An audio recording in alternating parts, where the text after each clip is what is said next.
Disclaimer. I am a law student, and the legal information provided is not legal advice. For that, please hire an attorney.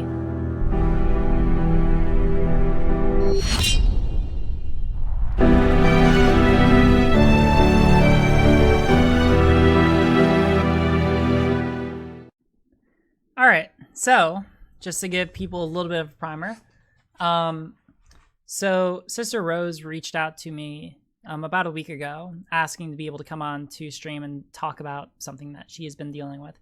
Now, I have been extremely busy. I hope that it's apparent to people that I've been extremely busy, but from what she's told me, I thought it was something worth talking about and platforming, so I'm going to be trusting Rose to give me a lot of the facts of the case.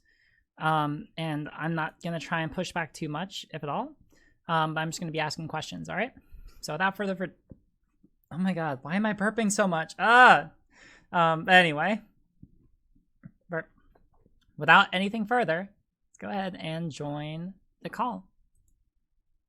Hello, Sister Rose. Hi, Riley. How are you doing? Oh, wait a second. Hold on. Damn it. I keep doing this. I don't know why. Okay, try again. Hi, Riley. How are you doing now? You've had a bit of a breather. There we go. Yeah, I'm doing good. How are you doing? Yeah, not awful, I guess. That's more what concerned most of us about can you ask though, for. because you did seem to be taking everything a little bit hard. So yeah, I've been here for most of the stream. I came in a little bit late, but wow, that was like super duper dense. Yeah, and I think you're super right that the whole thing with the underage gun ownership, I think that's going to be a real clutch move in the case. So yeah, you do I'm not a law person, but you like impressed me with your big fancy words. So oh, volume down, or am I too loud? Oh, sorry, I can just step back a bit. Is it better now? Hold on, I can just turn you down a little bit. I'm sorry, I project. Try talking again now. Hi. All right. I'm Sister Rose. Yeah. Assalamu alaikum. Well, I'll just trust chat to tell me if I need to turn you down more, but don't change what you're doing. I'll just adjust on my end. Okay. All right. People are saying perfect. All right. Chat. This is pretty bad. Sorry for getting off on a bad foot. Oh no, you're fine. You're fine. So can you go ahead, just for everyone who's watching, can you tell us a little bit about, why you want to come on stream, why you want to talk to me? Obviously you and I know, but just so everyone else is caught up. Yeah. So basically, I guess you could call me a Muslim socialist, and that label recently got me in quite a bit of trouble. So before we go on, sort of combination. Yeah, before we go on, actually, could you just define that? Well, for me, it means that I am Muslim and I am socialist. Particularly, I tend to have interpretations of those things that sort of cross over quite a bit. Like I look for socialist leanings in sort of Islamic history and things like that, and I look for elements of Islam within socialist theory. Okay. And which there is a surprising amount of crossover, to the point where there's a thing called a social justice convert, where a lot of sort of white people looking for religion often tend towards Islam in terms of a framework for social justice, which is an interesting sort of phenomenon that G. Willow Wilson of Miss Marvel fame talked about before. But yeah. Okay. Sorry. So that was just like a tangent, just so that we are, defining our terms properly. So, okay. So can you go ahead back to telling us why we're here? Well, basically, I've had a lot of issues in leftist spaces with Islamophobia, and it tends to be something that goes pretty unchecked, largely due to how a lot of people in leftist spaces are coming from sort of slightly reactionary new atheist spaces, and a lot of them are of the view that because they're not misogynistic or homophobic, that they've sort of thrown off a lot of those sort of toxic ideas that we're developing in those communities. And I found that is not the case. And I find this is particularly common in sort of tanky communities, just to give them the more derogatory term, sure. Like alt left or whatever. I find that they spend a lot of time saying they're the only ones that can deal with like colonialism and imperialism, but often will then use very war on terror-esque arguments, like, for example, to defend Assad or against the Uyghur minority in China, often using like calling people terrorists and talking about Salafis and all this, and often getting your definitions very muddled as well, for people that have supposedly read a lot and can present you a walls of texts. Sure. But Yeah, so that's been an ongoing thing. To cite some individual examples I might talk about, I am going to be naming names here, Okay. if that's all right. Yeah, that's fine. Yeah, so number one was in the Left Book, not Left Book, Left Tube posting group on Facebook, which is not associated with Left Book, I don't think, but Left Book is an absolute dumpster fire, and as is the group, Left Book is a dumpster fire. But yeah, so basically, I was banned from there for defending myself from being dogpiled by people who were again engaging in the edgy anti-theist, veering into Islamophobic territory, sort of thing. Just so, Um, well, just so that we're all clear. So, what do you mean by yeah, dogpiling? dogpiling, I mean like several people sort of jumping on someone with sort of the same viewpoint and with no consideration for sort of position that person may be in, especially if they're a vulnerable person, like maybe trans, mentally ill, Muslim, whatever. Mm-hmm. So yeah, it's basically it's something that isn't often intended to, either intentionally or unintentionally, and it's usually intentionally gives a sort of feeling of smallness and sort of flusters the other person. Mm-hmm. Okay, go on. So yeah, that's the definition of dogpile IDs. Mm-hmm. And yeah, so yeah, basically led by the admin of this group, CJ Owens. There was a lot of yeah, it was a bit. It started when I was reposting a comment made by Cat Black on Twitter, where she was responding to an image of, it was some image made by some conservative Muslim originally, I think, showing a woman covered and then not covered and all this. And sorry, I have receipts here, but it's a bit all over the place. Yeah, if you're able to message them to me, I can show them on stream. Also, whatever you're like, if you're able to provide evidence, the more the better. Just because yeah, that way I I can show don't them. have it. I was planning on a more casual chat today, especially since you're already being. I don't want to put too much heavy. Well, I mean, like, after also, I'm hearing a little bit of feedback, but like, I'm just saying, like, whatever you can provide me, I mean, I can just throw it up on stream. It's not that big of a deal.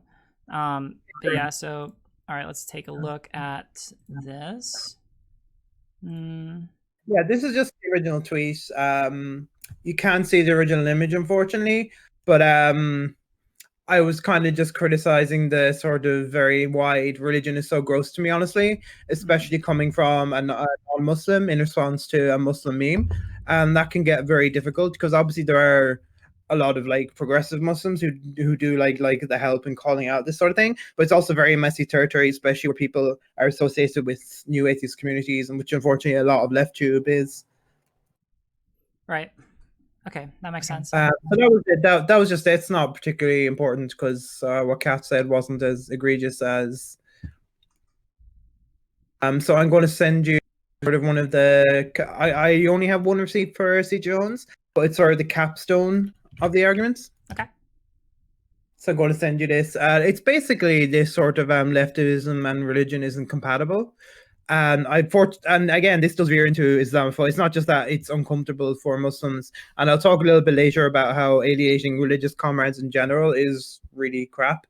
But yeah, but it starts with this stuff like this is sort of what accumulates into. But along the way to these sort of conclusions, there's a lot of casual Islamophobia. Do you mind if I just read this out? Do you mind if I just read this out? Yeah, sure. As we're looking at it. Okay. Oh my god, why am I burping so much? I've said what I need to say, and I stand by it all. Anti-theism is a long-standing part of leftism in general, and anarchism in particular. The critique of religion is absolutely central to the anarchist critique of authority. It's through challenging the ultimate metaphysical authority, the non-existing God, that we become fully able to challenge all secular authority.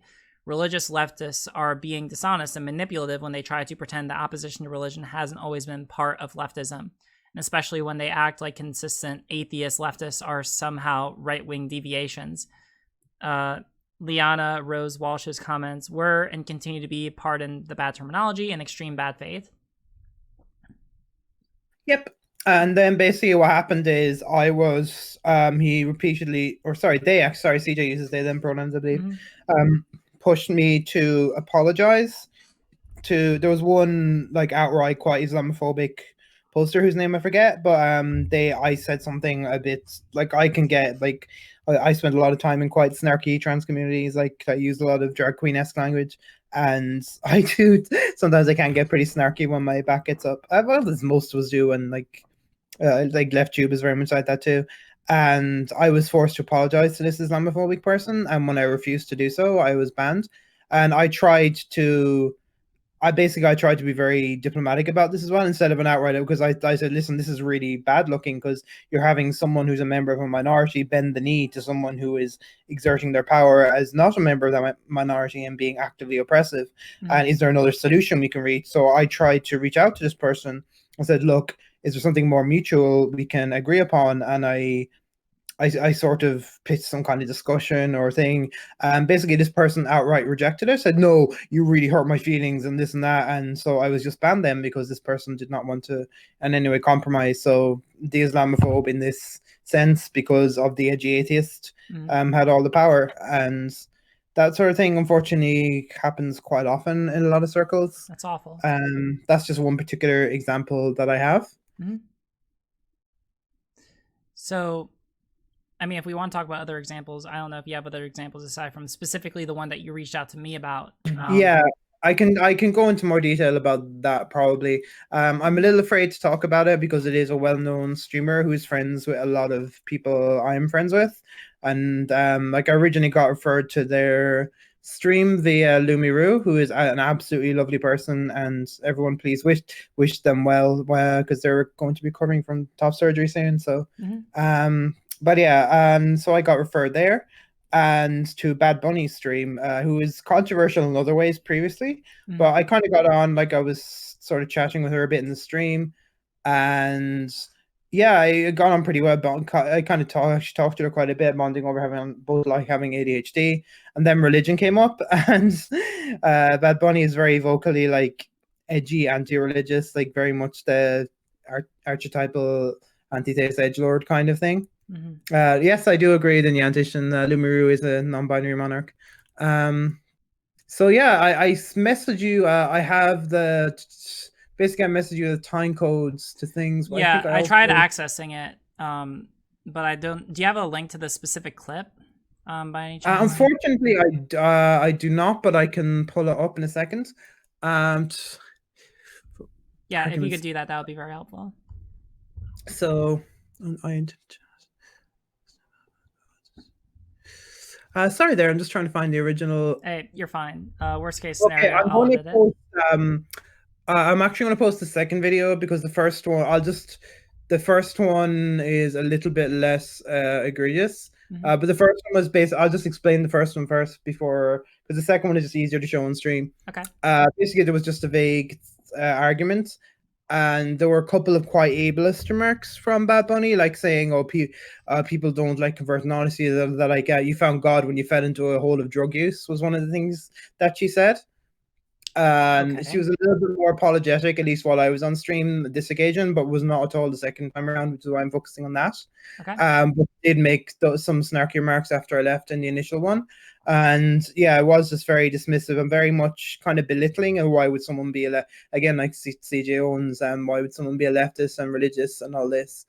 And yeah, so the second time happens when someone comes into the chat proclaiming themselves a Muslim socialist. And then I said, oh yeah, I'm a Muslim socialist too. And she was like, oh, Sister Rose. So if I can, so I will send you the video again in PM. Okay. So hopefully she hasn't pulled it. And the time codes are, let's see, I'm a total boomer when it comes to Twitch. I'm very new to it. But at 28 minutes and 32 seconds in is when the Muslim socialist enters, and I enter 33:44 is where she starts calling me out, and that goes on for like over 10 minutes. So you can just skip the 33:44 if you want, if you're playing it on stream. 33:44. Let's see. Theater mode. There we go. Okay. Non-Muslims. The non-Muslims have the following rights on the condition. Wait, let's go to not that I agree with on everything else about veganism. I just cannot do it. I just cannot do it.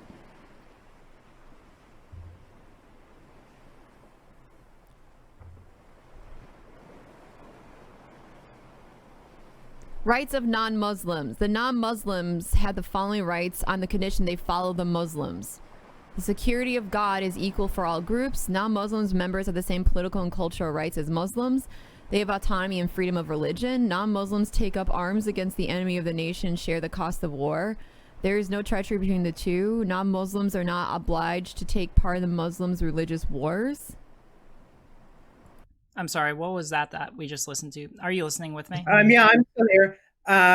Basically, previously, as I said before, Bad Bunny very much established that there's an inherent conflict between sort of progressivism and Islam and all this, and saying that it was criticizing his democratic socialist person, saying, oh, well, if you had a democratic socialist society, everyone will be forced to convert to Islam. So I pulled up a document that both Islamophobes and sort of conservative Wahhabist Muslims don't like to mention a lot, called the Charter of Medina, which was basically, because Medina was originally a city for Muslims, like as in people who were persecuted by the Quraysh who fled Mecca. So it's like called the city of the Prophet. That's why Medina just literally means city. So the Charter of Medina was setting up, like towards the end of Muhammad's life, was setting up this remarkably sort of, for the time, secular society. So I provided this as evidence to Bad Bunny that actually no, people aren't, even from like the very like almost inception of Islam, people were not absolutely not forced to convert at all. And for the time period that this was in, was actually remarkably secular. And as you can see, she goes on to react as if I'm trying to propose this as like a 2020 society in a completely different context. But yeah, so that is a Charter of Medina. That is a wiki article on the Charter of Medina she is reading out. Okay, just wanted to make sure, but thank you for that context. Yeah, no, I'm not fucking standing for a Muslim fucking political perspective. Not perspective, but ideology, Sister Rose, period. But they have all the rights that the... That's like saying white America, but everyone else has equal rights. They don't have to... What the fuck is the point of mentioning it? I can't handle religious fuckers. Like, I can't handle this shit. I can't handle the religious perspectives shoving their dick in everything. Just get them out of here. If you can manage your political perspective without referring to Islam, then do it. I feel the same way about Christians as well. If you're saying that, oh, well, this is exactly what happens in America, by the way. This is exactly what happens in America with Christianity. Yeah, freedom of religion. Freedom of religion. No one's obliged to have to do X, Y, or Z. But what do we have here in America? Yeah, it says freedom of religion is a thing, but what do we have in America, actually? I mean, freedom of religion. I get that she's like edging at the idea that like there is a large Christian bias in America, but I mean, like, I'm trying to get at like what she's like. She seems to be begging the question here. I'm trying to understand exactly what her criticism is. I mean, I'll let you say more. I just want to, is there any more to listen to, or is this like, where is a good place to stop? Like, you tell me. It does kind of get worse from there on out, basically. If you want to just use your imagination as to how bad it gets, you can. But she does outright say at one point, I can't have religious people in my community, and that's it. Well, and asks me to leave. We can listen. Like, how much longer into here do you think that is? I'd say about 4 or 5 minutes, maybe. Okay, then we're not going to listen that long. I'll take you at your word. The link. Anyone that does want to see it for evidence or whatever. Yeah, I'll put the link in the chat so that people can see it in reference, and I'll pin it. I think that gives an idea of the sort of anti-religious edginess I'm talking about, and I'm going to try and do O'Reilly and explain how that can result in Islamophobia. And if I was better prepared, I'd get into the various logical fallacies on that. But I'll try. But yeah, I did kind of want this to be a little bit more casual, not to stress anyone out. Mm-hmm. Yeah, no, you're completely fine. Yeah, so so basically, yeah, she goes on an anti-religious edgy rant, asked me to leave the community. People in the chat react very negatively to me. Someone says, oh, I'm sick of Sister Rose shoving her religion down everyone's throats, which obviously I don't do. I don't like proselytize, or I barely even talk about it. I only talked about it because it was relevant to what was currently being talked to in the chat. And it's very like how people are accused of like say being trans. Oh, you're shoving your trans ideology down my throat, that sort of thing.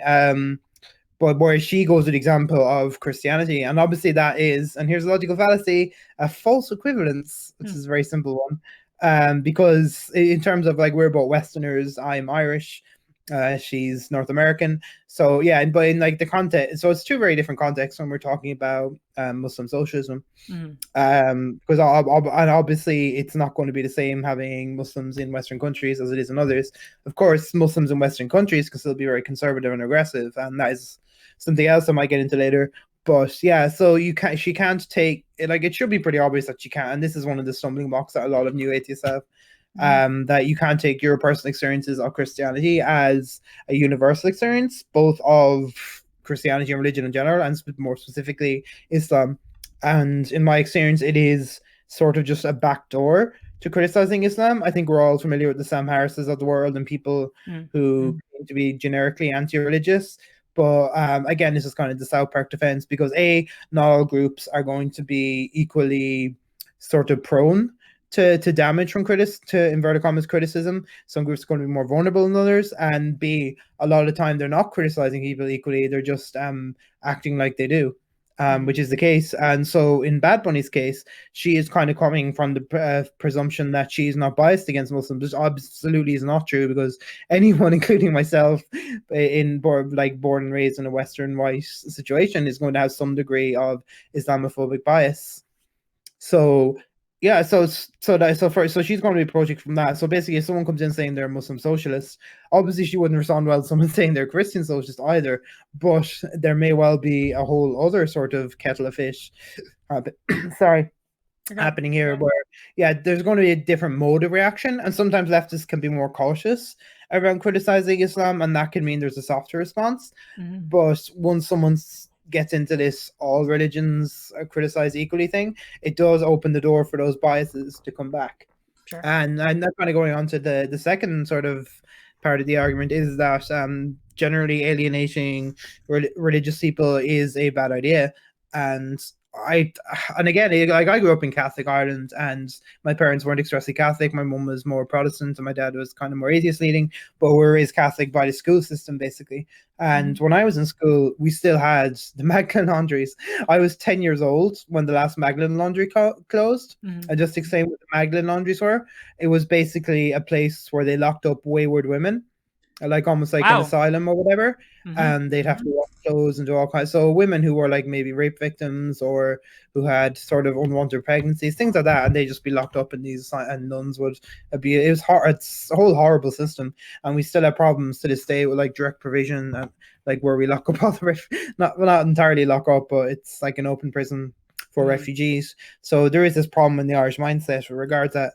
So yeah, I've experienced the negatives of organized religion as well. And I grew up trans in Catholic Ireland, and we have like marriage equality and things now, but in the 90s it was very, very different. And I didn't have any idea what was going on with me, so I was made fun of a lot, and I came across as being more effeminate and things like that. But yeah, alienating religious people because religion has been used for bad, or even if religion is generally used for bad, doesn't make a lot of sense, because it's making an assumption based on it's a generalization, obviously. I mean, it's basically propensity evidence, right? This is a concept that exists in the law, right? Where specifically in the course of a trial, someone is, except under very specific circumstances, actually I'm pretty sure in basically all circumstances, excluded from being able to introduce testimony or evidence, which would basically say something to the effect of, because someone did something on one occasion, it meant that they were the ones who did this on another occasion, right? If someone, stole an apple back in the day, that means that in this trial where they're on trial for theft, that they stole an apple this time, right? That's specifically excluded because it relies on the logical fallacy that they're just by virtue of doing something in the past one time, it means that you are more likely to do something again in the future, right? So I mean, like it is, a logical fallacy to assume that just because something has been used in such a way in the past, that means it's guaranteed to be used in the future. Now, is there other arguments that people can make? I think that there can be a little more nuance when you're talking about like, okay, we're not talking about propensity, we're talking about, an increased likelihood. Perhaps there's something there, but the important point is that just because someone did something, or just because an idea has been used in such a way in the past, it doesn't guarantee that's the way it's going to be used in the future, So yeah, so that was just interesting how you brought that up, right? I mean, like I'm following a lot of this discussion because I mean, like, I'm religious myself, I'm Christian. I actually did my thesis in undergrad looking at how political ideology influences interpretations of the Bible. And essentially looking at the idea that, like, wow, there's a lot of really fucking hateful people in America, and a lot of them are Christian. How the hell did that happen, right? And there's a lot of very interesting variables that sort of explains that, particularly that a lot of those demographics tend to be either Baptist or some form of Pentecostal, which are denominations which afford like the most interpretive latitude in their denominations, or out of like the major Christian denominations, and therefore, you know, it gives a lot more latitude to people, especially congregants, to be able to basically like kind of go out shopping and picking and choosing which church best represents their own personal views, especially political ones, right? You go to a Baptist church and it's a little too pro-LGBT. Oh, well, you can just leave and go find another Baptist church because free marketplace of ideas. It's actually a little terrifying. And that's basically why the Bible Belt South has more churches per capita than like hospitals. Yeah, it's a lot, but I'm following, right? And what you're saying makes sense to me. Yeah. So there's a number of fallacies you can throw in there, like it's appealing to probability as well, that because a lot of religious people do a particular thing, or religion tends to be used, that like because it's probable means it's going to be definite. So just because statistically most Christians are not very leftist doesn't mean that there aren't leftist Christians, because of course we know there are. And something that would have come up if it was an actual mature argument between adults would have been liberation theology, I believe it's called. It came up in the surf stream a while ago. Is there's someone using triple parenthesis in the? Oh, never mind. Wait, what? Hold on, what? Someone called anti-Marxist action using trans and triple brackets. This is another thing I've argued lately, how a lot of anti-trans ideology is really intertwined with the sort of, which goes back to religion again to a degree, the anti-Semitism. And because like one of the first things the Nazis did was burn the Institute for Sexual Research and Magnus Hirschel's research, because trans ideology, or the early version of it, was seen as like Jewish corruption. And I just find it interesting how TERFs are circling back to a lot of that. Right. Pause for a quick second. Mods, take care of that issue if there is one that appears to be in the Twitch chat. I'll leave that to y'all. But anyway, yeah, I'm sorry for that. Please continue. Yeah, okay. So yeah, I was talking, what was I doing? Yeah, talking about, but yeah, liberation theology, like how the role of sort of church played in a lot of liberation in the US in particular in terms of slaves and that. And of course, you can make arguments that the church was used to placate people. And of course, there are some institutes like, for example, the Nation of Islam, which was quite liberatory in terms of sort of black activism, but also had a lot of other regressive things like homophobia, and so it can get very complicated. And of course, Malcolm X famously left them after doing Hajj. But yeah, so my argument is against the alienation of religious people in general, because there are religious comrades out there, and you're not going to sort of encourage, if people have to choose between their religion and their sort of politics, especially for people for whom they might be one and the same, again, like with liberation theology and inverted commas Muslim socialists, that is going to be really difficult, and you're putting people in a really difficult position.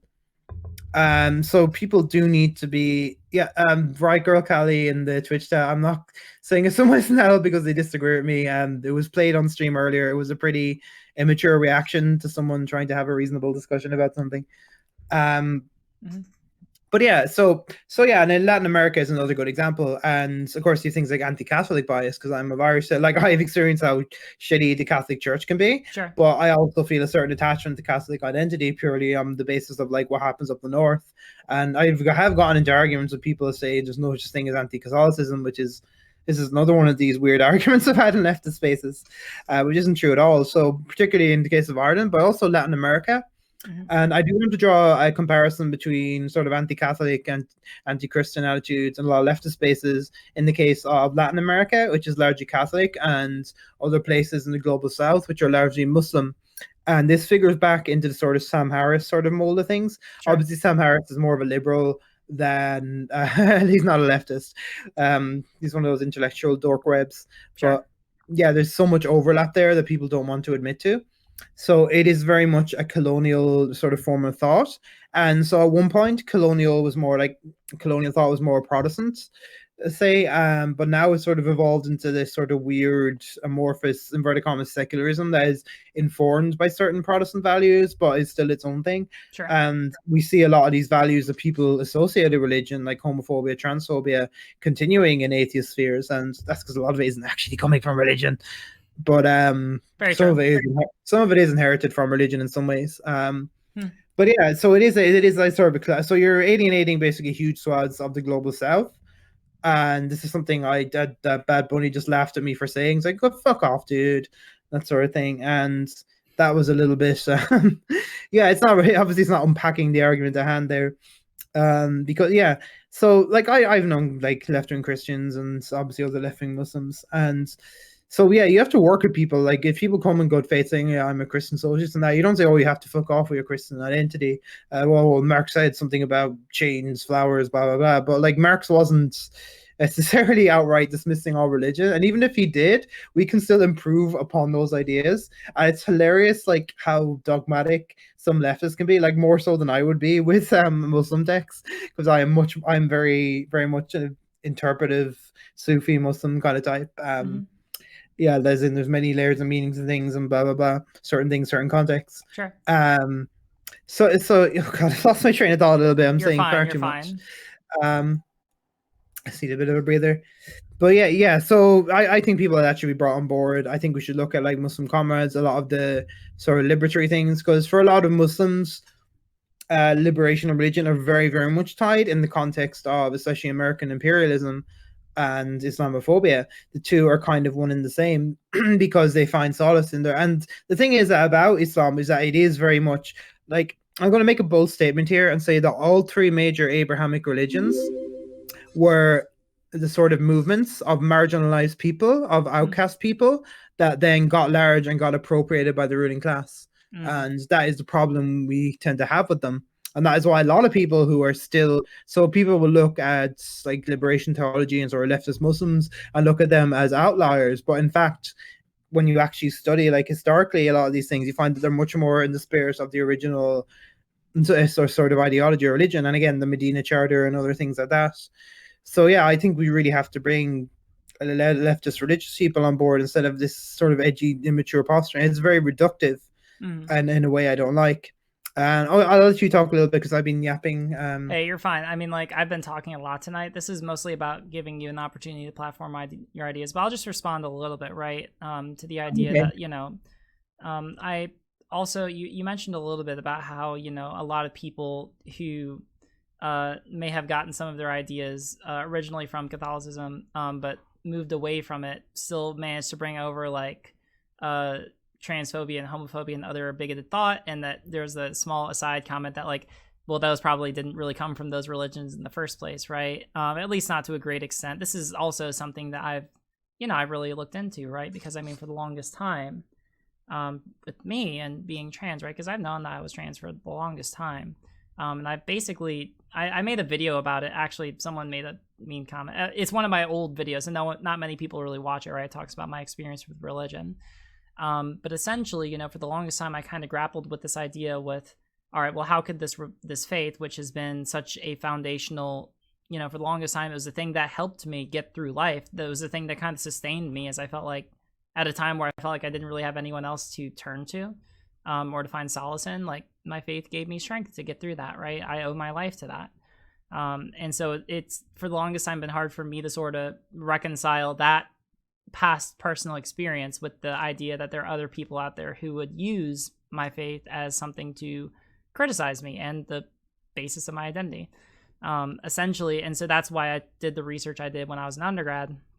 And what I found was something very similar to what you've said, is essentially that a lot of people will use faith as a way to justify their own preconceived biases, right? This is the reason why, if you look at all various Christian denominations, only like Baptists and Pentecostals and evangelicals really care about, for example, like homosexual marriage, and all the other denominations just kind of don't, right? And so what you see is like a particular bias particular to them. And again, like I said earlier, how a lot of those denominations are the ones which afford the most latitude in interpretive in interpretive liberty, right? Which kind of suggests, and then you also have some interesting data on the fact that, and then you're able to sort of do a lot of the analysis from there.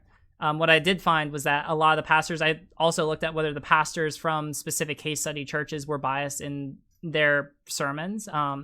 I wasn't able to conclude that, right? Like, I actually wasn't able to find enough evidence to be able to come to that sort of a conclusion, either positively or negatively, to a statistically significant degree. But what was able to be concluded to a statistically significant degree is that the congregants were biased, right? At least in some regard, and often, usually Republican, which kind of led to the circumstance I described earlier, where people could basically go out and shop carting for whichever religious denomination or for whichever church best fits their own preconceived views. And I think that's kind of that makes sense, right? Like, if there weren't, like, when most people, I think, choose a church to go to, just in a practical sense, most people probably nowadays first go to the website and see, all right, well, what do these people believe? Are they pro-choice? Are they anti-choice? Are they pro-LGBT or not, right? Like, these are things that all of us will generally do, right? I think it's just kind of necessary with the way that religion is handled nowadays. Like, it's become so politicized that it's almost a necessity to look that up beforehand, right? Which suggests that, like, yeah, a lot of people tend to choose, like, which church they attend, which denomination they affiliate with, at least in some part based on their political views or other personal views, not necessarily associated or genesis from those religious views themselves, right? And here, like, it kind of goes to address the question of, like, all right, well, what comes first? Are people just bigoted against LGBT people, or do they follow what's in the scripture? And that's what makes them bigoted, right? And here, the evidence suggests that, like, actually it's the former and not the latter, right? That people tend to bring their own preconceived views to the table, to the Bible, and then basically justify it post hoc after the fact from there. Right. This is the reason why you find a lot of Christians, like, this is a very common narrative, right? Where you have Christians who know, like, 3 passages in the Bible and don't know any of the rest of it, right? Because they just go for the passages that fit their own preconceived worldview. That was a bit of a ramble, but that, like, I say that to say, like, I agree with sort of your comments on that issue. Yeah, it's something I really want to make a video about, actually, because I think the dominant religion in the US isn't classical Christianity per se, or even just a regular toxic variant thereof, as you might see in, say, Eastern Europe or whatever. It's prosperity doctrine. Are you familiar with prosperity doctrine? I mean, I know a little bit, right? Is that like the doctrine of, like, prosperity doctrine? I remember. I mean, like, I have a minor in religious studies. I know I've heard.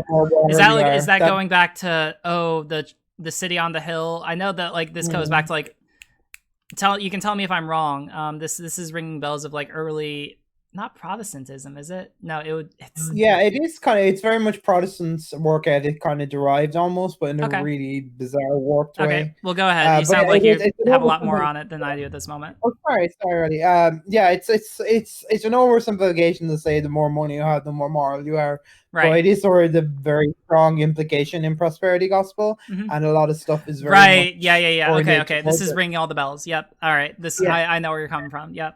Yeah, my argument, like, kind of where I'm going with this as well, and where I wanted to go in a future video, was that that's also, if you look at the main exporter sort of conservative Islam, like Saudi Arabia, which is almost a neo-colonial power in itself, which is propped up by the West.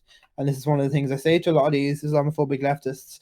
They have, like, Saudi Arabia and the Gulf states have something very similar to the prosperity gospel, and I would even argue it is the Muslim equivalent of it.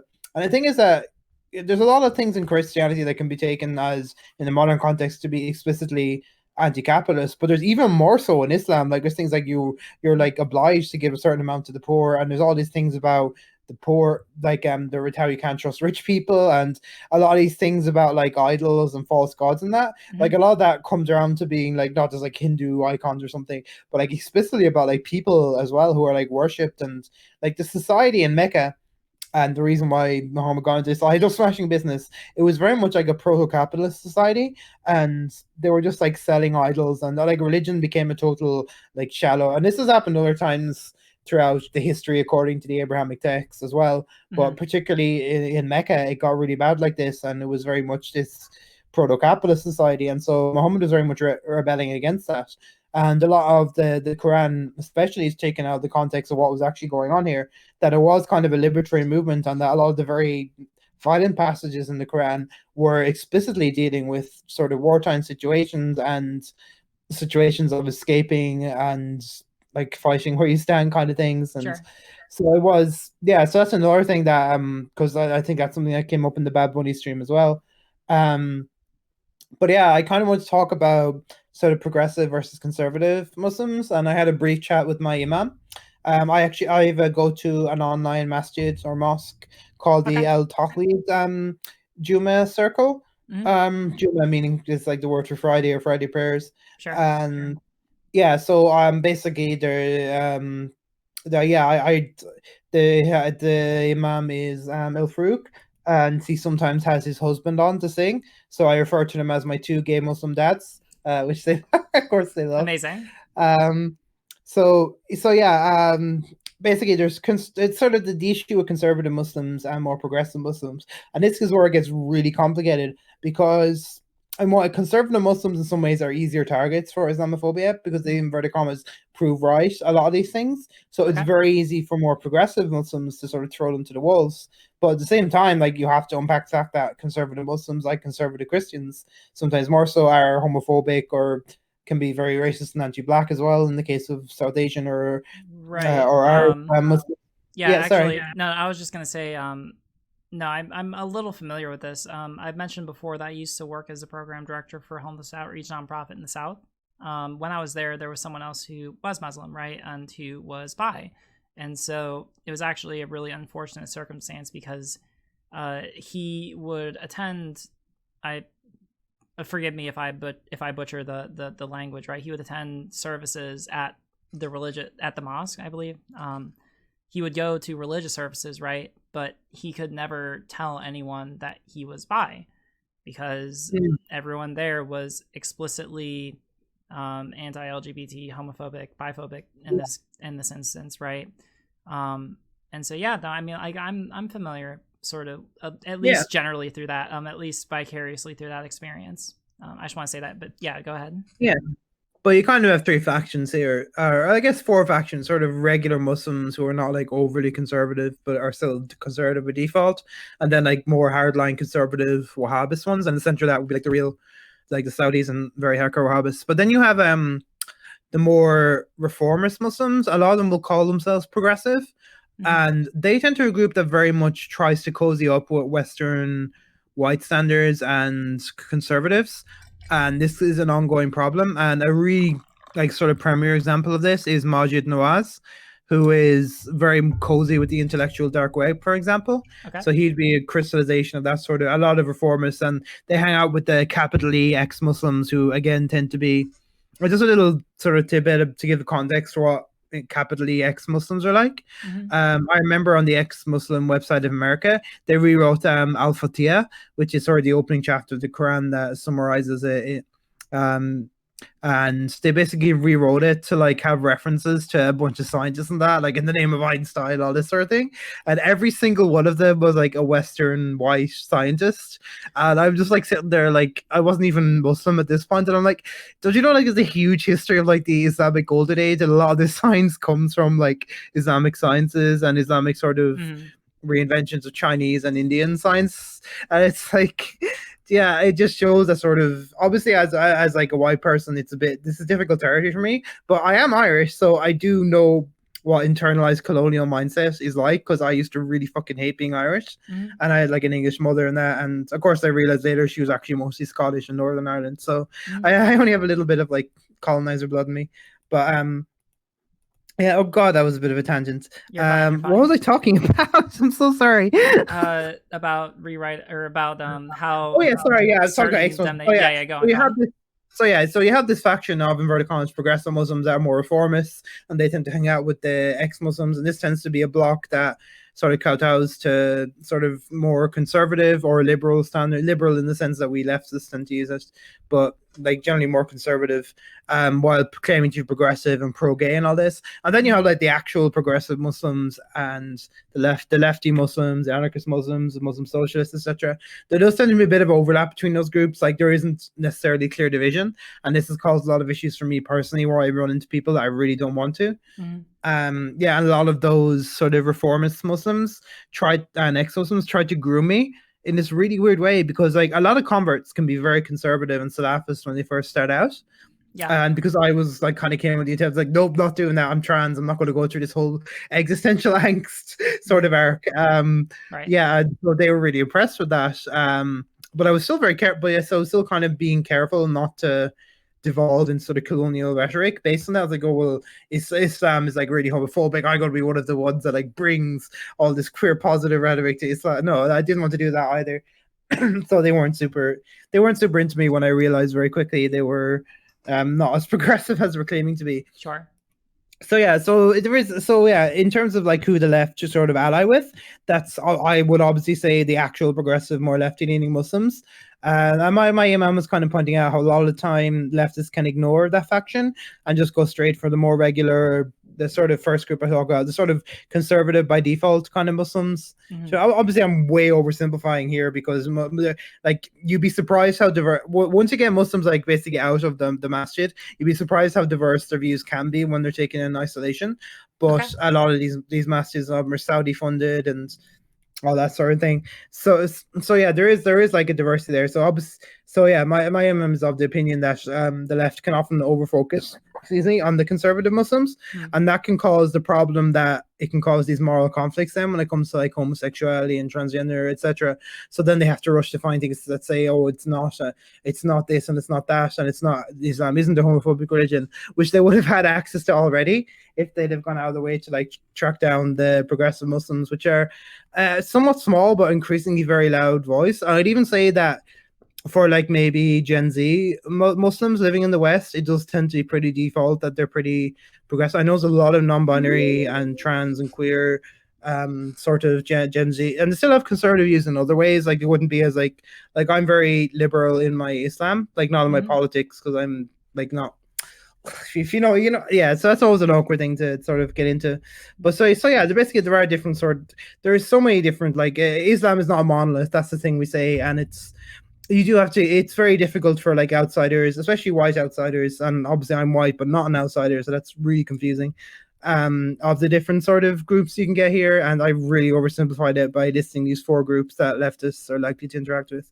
But it's a general guide. So I've heard 2 groups. I thought you initially said 3, and now you're saying 4. So can we just go over briefly? There's a conservative group, there's a progressive group, and there's 2 others. Sorry, people are talking about corgis and it distracted me. So yeah, they're basically, I sort of outlined, I said 3 at first and then extended it to 4. So the first is maybe the regular Muslims, or the average Muslim, this is a ridiculous oversimplification because there's no such thing. But just say the general opinion of like most Muslims is that they would tend to be fairly homophobic, transphobic, etc., but not necessarily as aggressively so as like evangelical Christians, for example. So that's kind of the first group, and some of those can be surprisingly progressive outside the context of like the mosque or whatever when you take them to other places and sort of talk to them. And the second group will be the ones who are like actually more hardline, and these will be the equivalents to the evangelicals. Like if you look at the stats in America, like Muslims are definitely more gay positive than evangelicals, for example. But if you're talking about the Wahhabis and all that, they're much more akin to it. Okay. And so that's been a movement that's spreading worldwide the last few decades. I'll explain why that is later. And those are people who are antagonistic towards LGBT people, among others. Yeah, so they're more actively antagonistic. The first group is maybe more passively antagonistic, but that can obviously turn into active antagonism plenty, because tons of homophobic violence all over the Muslim world, just as there is the Christian world and wherever. So those are the first two groups, the more casually conservative and the more actively like regressive, so the Wahhabist group. And of course Wahhabists are Sunnis, and obviously in Iran you have a very conservative, there are 12 Shias and they're very conservative, so it gets there. And then the other two groups I listed are, so those would be sort of the more conservative groups, and you have the other two groups, which are the reformists and then the more lefty progressives. And the reformists tend to be ones that kowtow more to Western, inverted commas, values and conservatives. And then the sort of more left-leaning progressive types tend to be the ones that use a lot of anti-colonial rhetoric, like in my masjids. Okay. So there can be overlap between those two groups, and that can cause a lot of conflict. There can be overlap between all four groups, if I'm honest, because it's not always clean cut. But yeah, so I'm just giving you an idea of the fact that Islam is not a monolith, and that if you're looking to engage and empower people within the Muslim community, it is a good idea to connect specifically with progressives. And unfortunately, people like Bad Bunny don't even give people who say, "Oh, I'm a Muslim socialist," to explain what that means to them. And yeah, it is just a very strong generalization, and that causes all kinds of problems. Okay, so can I ask you a question then, just to kind of get us towards, because we're coming up, I think, pretty soon. Yeah, we're coming up on the hour. Yeah, so let me ask you sort of like a question that can start getting us towards the conclusion, because I feel like we've covered a decent amount of ground. What would you recommend, based on your own experience and your perspective, to the leftist community as far as steps to take to try and remedy issues of Islamophobia in sort of leftist discourse and leftist communities? Well, honestly, one of the best things is just to talk to and listen to Muslims the same as anyone else. Mm-hmm. But again, I would like there are examples of Muslims who put themselves out there as more leftist and progressive that weirdly get passed over all the time. Like myself, for example, I guess. So just talking more and letting people talk more and not shutting people down in the way Bad Bunny did. I think that catching yourself when you do those edgy generalizing attitudes. So I think one of the first steps would be conscious of these things that you've learned while trying to unlearn religion, if that makes sense. As a lot of sort of leftist people have unlearned a lot of religious bias, they've in turn learned a lot of sometimes very surprisingly colonialist attitudes. So I'd be kind of try and catch yourself when you have like a sort of almost gutter reaction to religion, to just sort of do a bit of like dialectics there and try and stop yourself and consider. And secondly, I would obviously seek out lefty Muslim content creators and see what they have to offer. I could definitely point people towards resources and things like that might be useful. So those things I would do. And thirdly, I will be conscious of how progressive Muslims and queer Muslims have to face off against this sort of more conservative brand of Islam without using colonial attitudes towards those conservative Muslims.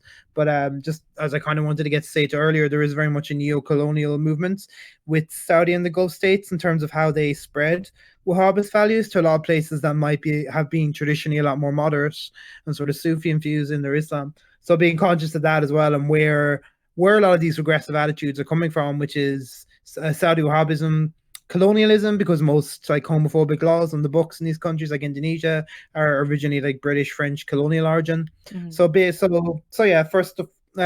first of all, checking yourself for anti-religious attitudes. Second of all, checking out Muslim content creators and seeing like the diverse range of Muslims there are, looking up progressive and LGBT Muslim resources. And third, being conscious of where sort of a lot of the regressive attitudes within Islam come from, and that they're not actually inherent to the religion. So I'd recommend those 3 steps, if that makes sense to everyone. Yeah, that makes a lot of sense to me. And thank you so much. I mean, like, this has been a great conversation for me. I guess. Thank you for giving me a little bit of time to just being able to hash these out in front of a little audience is really helpful. So thank you for giving me a little platform. Yeah. Do you want to shout yourself out? Say a little bit about yourself, what you do, your channel, anything? Okay.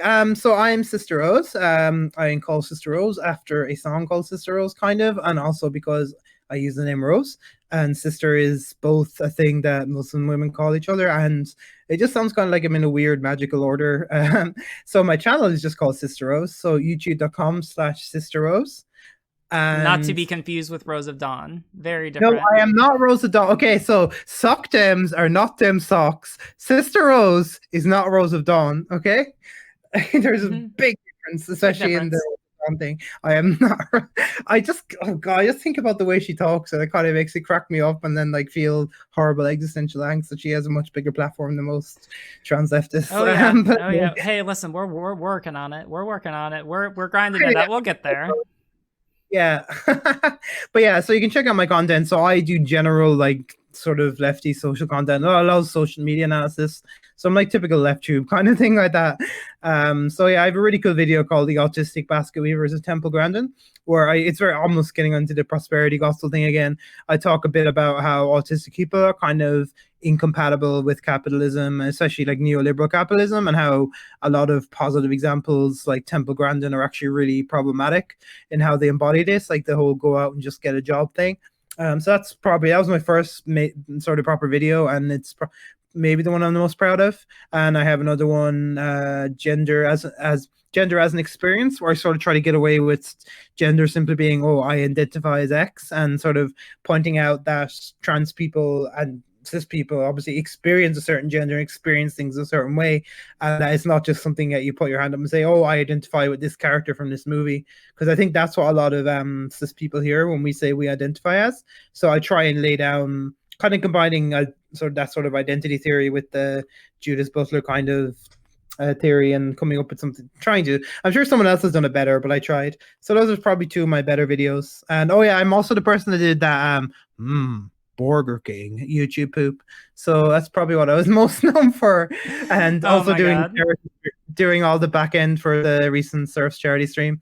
Yeah, that was awesome. That was absolutely amazing, and great job with that. I mean, like, hey, that's like over $40,000. That's amazing. Yeah, so that was pretty exhausting, but super fulfilling. So yeah, that gave me a little bit of hope for people. So yeah, I would really like if people checked out my YouTube, because I would really like to grow my platform. I have a lot to say.